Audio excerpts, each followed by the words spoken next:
8 metrlargacha chuqurlikka bemalol taqadi, kiyadi.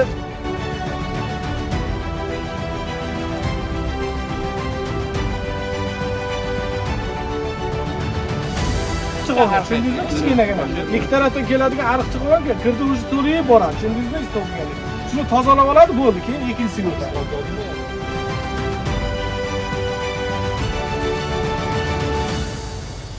Suv ta'minoti aksionerlik jamiyati raisini ko'rsatmasiga asosan men Navoiy viloyatini, Navoiy shahrida o'quv seminari tashkil etildi. Bu seminardan maqsadimiz viloyatlarni suv ta'minoti bo'limlarining bosh muhandislari, yirik shaharlarni, shahar markazi boshliq suv ta'minoti rahbarlari qatnashmoqda. Seminar jarayonimizda texnika xavfsizligi qanaqa tashkil qilingan, qanaqa olib borilmoqda. Navoiy shahrida asosan bilasizlar, ko'p qavatli uylarimiz juda ham ko'p. O'shani ko'p qavatli uylarga berayotgan suvlarimiz, u suvlarimizdagi bosimlari qay darajada, gidravlikasi qanaqa darajada, shu soha bo'yicha to'liq ma'lumotga ega bo'lishyapti.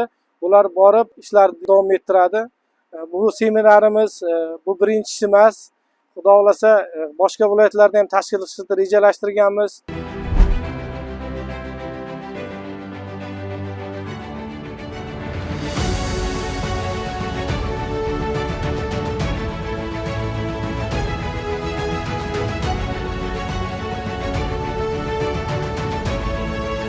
Irrigatsiya tizimiga tashlanadi. Sug'orishga. Hozir bizga Karmani irrigatsiya tizimi bilan Obro'da yo'q. Faqat sug'orish sistemasi.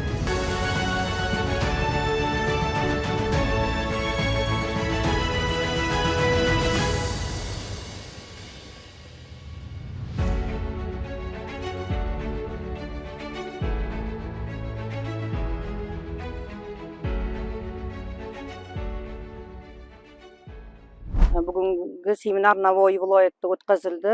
Bugungi seminardan juda ko'p o'zimizga kerakli narsalarni oldi. Asosiy eng menga ma'qul bo'lgan narsa kolodeslarni yuvish tartiblari bor ekan. Bu narsalarni ko'rib, shunaqa xulosaga keldimki, bugungi kunda shu narsalarni очистное сооруженияларni, kolodeslarni yuvish jarayoni o'tkazilganda avariya holatlari, ya'ni kanalizatsiyani toshib ketish holatlari kamroq bo'lishini tushunib yetdim. Bu narsani o'zimizda joriy qilishni o'zimga maqsad qilib qo'ydim va bundan tashqari bularni asosiy suv uzatish inshootlarini ko'rganimda juda ham u yerdagi tartib, intizom, ozodalik, to'g'ri hamma respublika bo'yicha hamma inshootlarda ozodalik birinchi o'rinda turadi, lekin bulardagi tartib, intizomlar menga juda ham ko'p narsalarni berdi. Bugungi kunda Prezidentimiz alohida suv va suvdan foydalanish, oqova inshootlari hamma narsaga alohida e'tibor qaratgan paytlarda bizga bu seminar juda ko'p narsani berdi. seminarga qatnashish uchun tashrif buyurdik. Shu seminar davomida Navoiy viloyatidagi ichimlik suvlarini tozalash hamda daryodan olib tozalash bizga qiziqarli yo'nalish bo'ldi. Sababi Farg'ona viloyatida 3000 dan oshiq ichimlik suv quduqlari bo'lsa, biz quduqdan ichimlik suv olib tozalab aholiga yetkazib berishni o'rganganmiz, lekin bizga yangilik bo'ldiki, ichimlik suvni daryodan olib tozalash bo'yicha bizda tajriba yo'q edi. Bu bo'yicha tajriba almashish bo'ldi.